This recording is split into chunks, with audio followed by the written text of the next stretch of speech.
Bonjour à tous, bienvenue dans cette première vidéo entretien avec JC sur le développement de la conscience. Donc aujourd'hui, le thème c'est l'ego, comme nous l'avions proposé lors de notre vidéo d'introduction. Si vous ne l'avez pas vu, vous allez sans doute avoir un lien qui va s'afficher sur la vidéo. Bonjour JC. Bonjour Christophe. Alors, l'ego. Pourquoi commencer par l'ego quand on parle de développement de la conscience? Alors déjà, à titre personnel, j'ai eu envie de commencer par l'ego parce que c'est la première question qui m'est apparue quand on a évoqué l'idée d'alimenter une chaîne YouTube. Ah oui, pourquoi, en quoi ma parole est intéressante, voilà. C'est cette question qui se pose. Donc une question quelque part égotique. Une question égotique, bien sûr. Et du coup voilà, c'était la porte d'entrée, puisque j'ai répondu à moi-même. J'ai répondu à moi-même sur cette question de l'ego. Enfin, tu vois bien les poupées russes, en déterminant que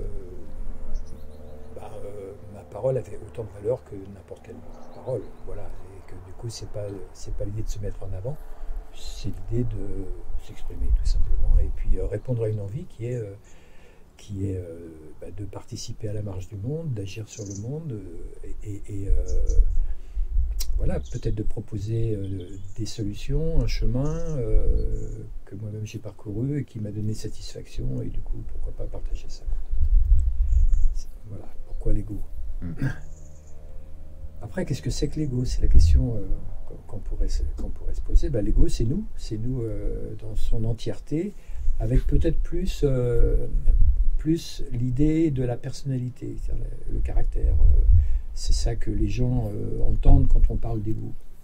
Dans cette idée, lui, il a beaucoup d'ego. C'est quoi? Il a beaucoup de présence, il se vend beaucoup, il est voire égocentrique. Voilà. Mais en fait, c'est tout l'ego, c'est l'ensemble de la complexité de l'incarnation dans laquelle on est. Donc, au centre de ça, il y a évidemment le corps. Le corps, c'est la première des choses. C'est peut-être même à ce corps qu'on va s'identifier.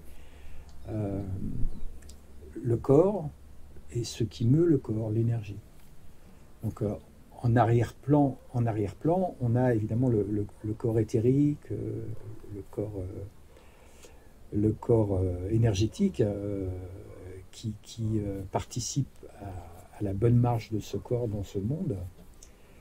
Et puis, comment s'est construit la personnalité.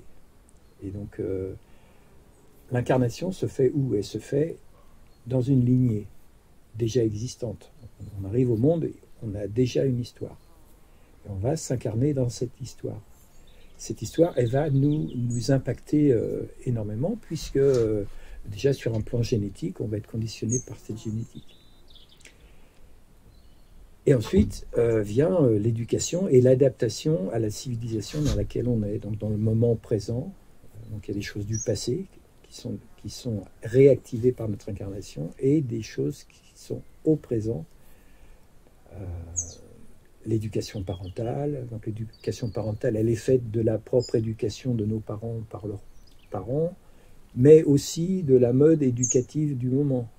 Oui, donc il y a beaucoup de liens avec la culture, avec la société dans laquelle on est. Totalement. Les valeurs, les croyances de la société dans laquelle on vit. Absolument. Bon, par exemple, il y a quelque chose que tout le monde a remarqué, c'est qu'on n'élève pas les bébés de la même façon selon la décennie dans laquelle on est.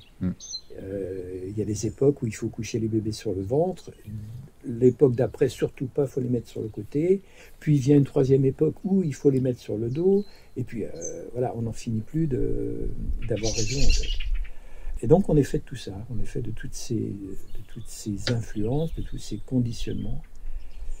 Et l'idée de travailler sur l'ego, c'est déjà de l'identifier. C'est quoi l'ego par rapport à la sensation qu'on a? On voit bien qu'on est dans des sensations qui sont pas justes. La façon dont je me ressens n'a rien à voir avec la façon dont je me vois sur une vidéo, par exemple. Où là, je suis... ah bon? Ça, c'est moi aussi? Ah, c'est moi aussi. c'est à intégrer, ça fait partie du tout. Alors des fois on est déçu, des fois on est plutôt content, ça dépend du lot, mais voilà, il y a toutes ces influences, donc on voit bien qu'on est fait de tas d'influences, de tas de couches, certaines plus denses que les autres, et c'est avec ça qu'on va devoir se déplacer. Ensuite il y a évidemment la place de la spiritualité, puisque c'est le sujet un peu premier de notre travail. La place de la spiritualité, là-dedans, pardon, où est-ce que ça se trouve, comment ça se conçoit, c'est quoi?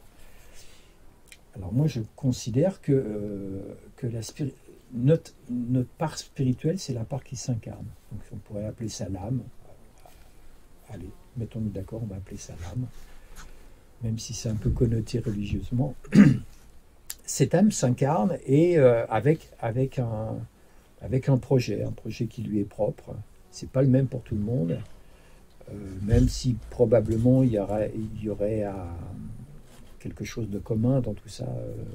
Sur le plan global de l'humanité, il y a probablement quelque chose qui avance de façon globale. Mais à titre individuel, il y a une véritable histoire, j'allais dire personnelle, même si je ne suis pas sûr que le mot « personne » convienne à l'âme.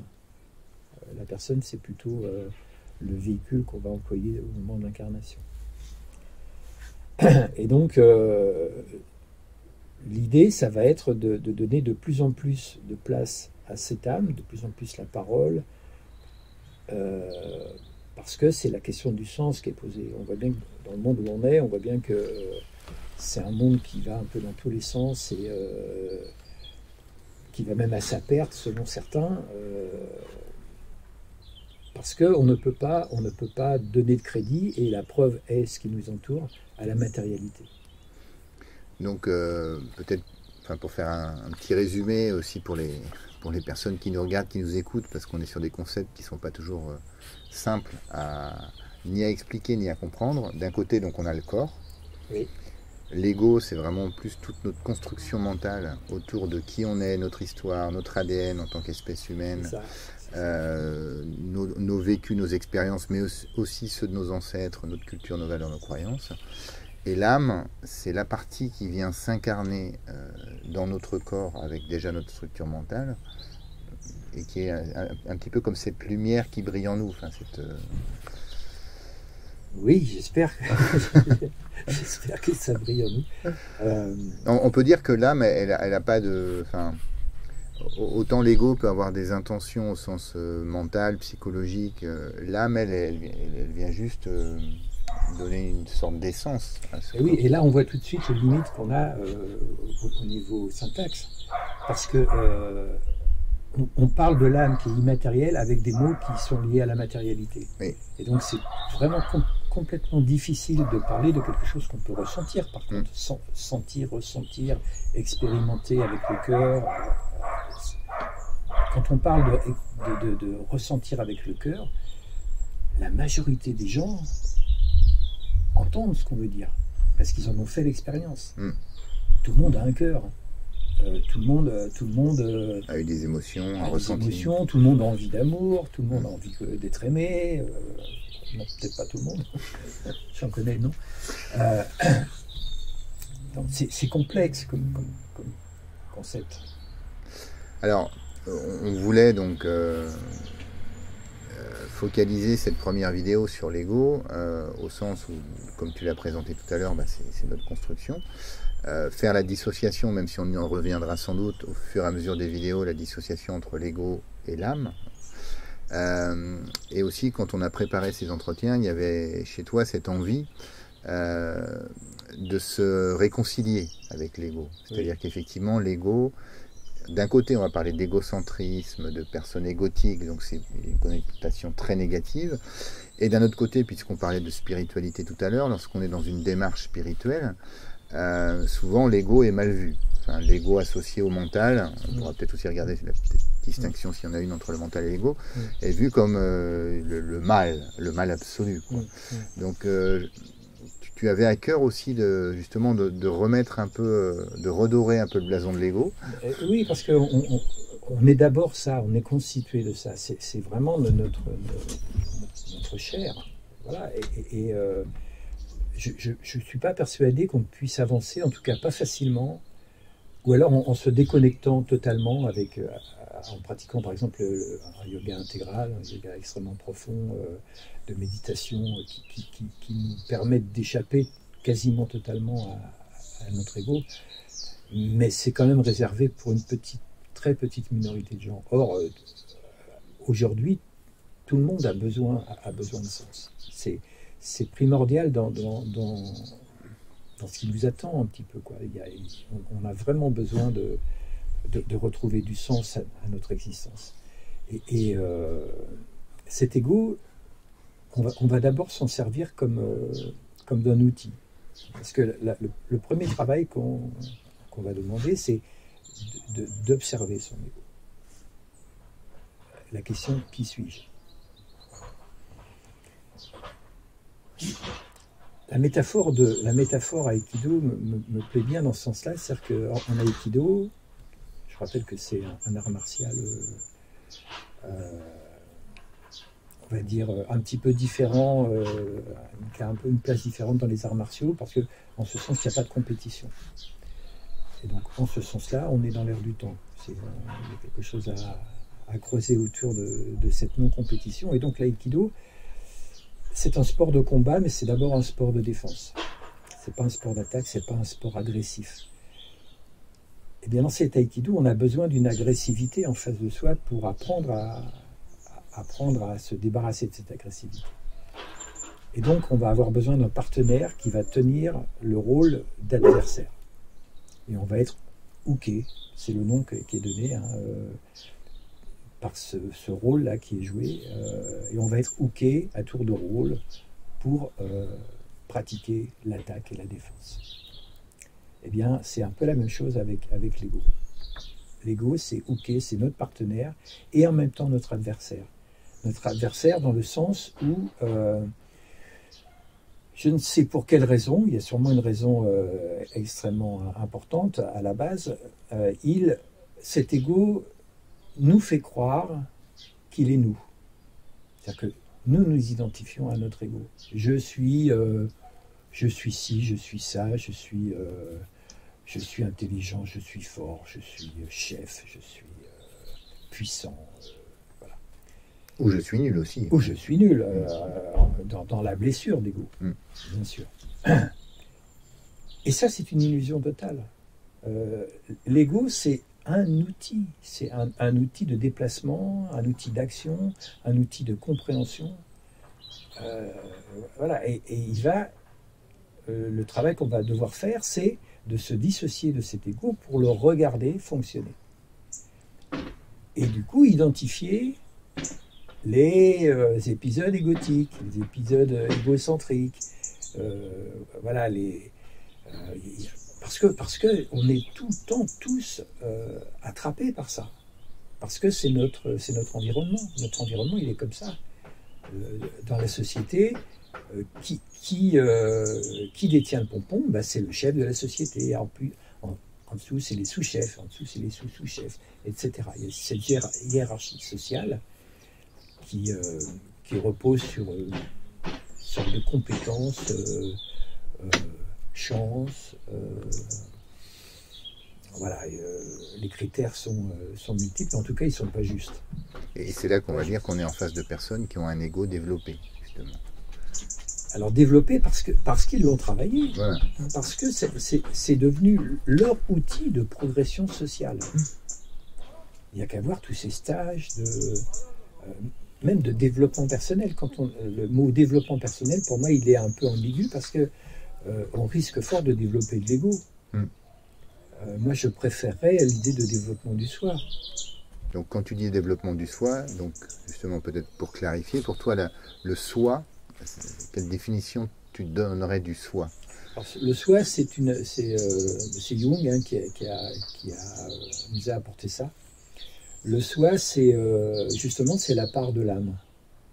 C'est la part de l'âme, c'est la part qui est au contact d'un inconscient collectif. L'inconscient collectif, c'est aussi un apport de Jung. Donc la personne, ce serait l'ego, le moi, plus le soi. Donc un moi augmenté de spiritualité, une sorte de moi éclairé par le soi. Donc ce que tu proposes, c'est d'un côté quand même de travailler son ego au sens plutôt de travailler notre relation à notre ego, c'est-à-dire essayer de le regarder opérer, le regarder, et c'est pas un travail tout le temps, c'est-à-dire que on a le droit de vivre, on va se laisser vivre, et puis de temps en temps, si, comme tu parlais d'épisode égotique tout à l'heure, si on sent qu'on n'a pas été juste ou qu'il s'est passé quelque chose qui nous a mis en difficulté, on va essayer de regarder, d'observer ce qui s'est passé, d'une part. D'autre part, par moment, ça peut être intéressant effectivement de s'observer penser, de s'observer réagir, de s'observer réfléchir, de s'observer agir. Alors j'ai envie de dire oui et non. D'accord. Voilà, parce que les deux mouvements sont là. Hein. C'est-à-dire qu'en même temps, effectivement, il ne s'agit pas d'être dans un effort permanent de contrôle de soi. Je préfère le mot maîtrise. Mm-hmm. Le contrôle, on va réserver ça aux personnes anxieuses qui ont besoin de contrôler leur environnement pour se rassurer. La maîtrise de soi, c'est autre chose. La maîtrise de soi, c'est justement de savoir quelle part de soi est en action. Qu'est-ce que je dis quand je dis ça? C'est quoi le fond du fond? Alors, évidemment, au début, ça demande un effort. Justement, ce truc-là qui est pas très sexy de faire l'effort de se dissocier, de regarder à l'intérieur de soi, tout en faisant quelque chose qui peut paraître harassant. Effectivement, c'est un effort. Au départ, c'est un effort. Comme toute méthode, comme tout travail, il y a un effort qui est demandé. Mais là où ça devient vraiment intéressant, c'est que petit à petit, l'effort se dilue dans le résultat. C'est exactement comme quand on apprend à conduire une voiture. Au début, c'est très contraignant. Il faut regarder le rétro, il faut penser à régler son siège, il faut penser voilà, toutes ces choses-là. Et très fatigant, du coup. C'est très fatigant et c'est même angoissant. On n'est pas sûr que la personne à côté de nous va nous délivrer le petit papier bleu parce que il y a tellement de choses à prendre en compte, on risque de ne pas réussir. Et puis un jour, on s'aperçoit qu'on peut rouler en voiture à 130 km/h en discutant, en écoutant la radio, voilà, quasiment en vivant sa vie tout en conduisant. Donc ça veut dire qu'on a passé des choses en automatique. Notre cerveau, notre mental, qui est très très bien câblé, va passer toutes les tâches usuelles, habituelles, en automatique. Eh bien, c'est la même chose pour ce travail de dissociation de soi. Ça devient automatique. Il y a une espèce de présence de soi à soi qui est pas comme un juge qui va censurer, c'est pas ça. C'est juste de l'observation. C'est ça, si je trouve que c'est important ce que tu viens de dire, ce que j'allais justement rebondir là-dessus, c'est que l'idée, c'est pas être dans le jugement, c'est aussi d'accepter qu'on réagit comme on réagit, qu'on fonctionne comme on fonctionne. L'idée étant quand même de s'améliorer, de pas juste de dire c'est comme ça et c'est pas grave, mais d'accepter qu'on a réagi à un moment donné, notre ego a pris une place à un moment donné parce que c'est conditionnement, parce que la culture, parce que et ça on en reparlera aussi dans d'autres vidéos sur les injonctions, les messages contraignants et tout ce qui fait que notre ego aussi agit comme il agit. Et donc c'est effectivement d'observer ça et de l'accepter sans jugement pour essayer de faire, en tout cas de faire mieux la prochaine fois, et ou aussi effectivement de le laisser à sa juste place et d'en faire un allié et plus un ennemi. Peut-être que le terme d'éthologie personnelle serait adapté. Alors l'éthologie personnelle, c'est quoi? En éthologie, l'éthologie, c'est l'étude du comportement. Au départ, l'étude du comportement animal, puis ça a été étendu à l'étude du comportement humain en tant qu'animal. Et qu'est-ce qu'on fait? Comment on pratique l'éthologie? Eh bien, on prend un papier, un crayon, un siège confortable, et on observe. Et on observe pendant des heures. Et on observe sans porter aucun jugement de valeur. Par exemple, si on prend un cheval, le cheval, il donne tant de coups de mâchoire dans la journée.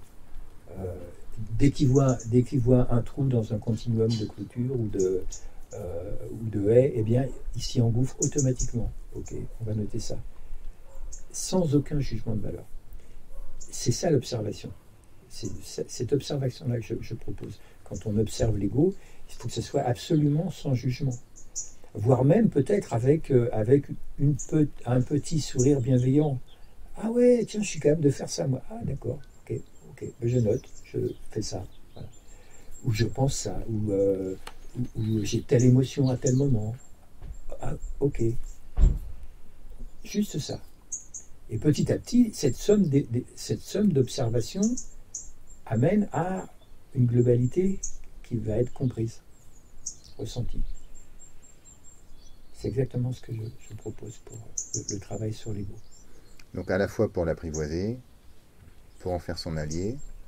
C'est ça, pour le rendre moins prégnant, lui retirer en fait le leadership.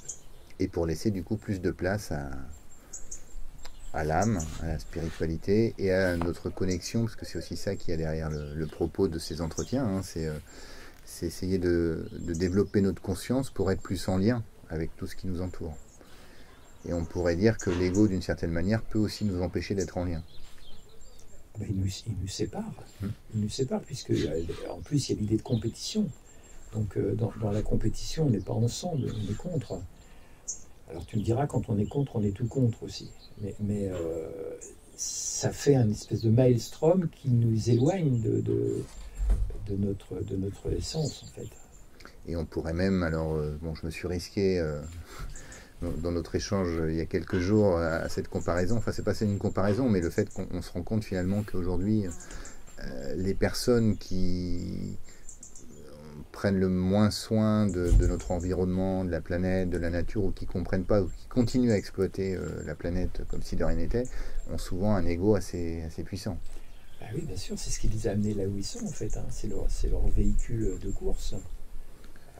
Voilà. Et donc, effectivement, c'est redonner sa juste place à l'ego pour qu'il soit à la fois pour qu'on puisse utiliser son outil fantastique, utiliser l'ego pour dépasser l'ego, quelque part, c'est un peu ça, ou pour l'apprivoiser, et en même temps, du coup, laisser la place à quelque chose, à cette connexion qui est difficile à exprimer, à expliquer. Et puis à terme aussi, c'est-à-dire que si on est le seul objet de notre désir de développement, on est seul. Alors que si l'objet de développement, c'est l'humanité, dont on est les représentants, à tous, à notre niveau, de travailler sur l'humanité, ça a quand même une autre gueule que de travailler pour soi. Oui.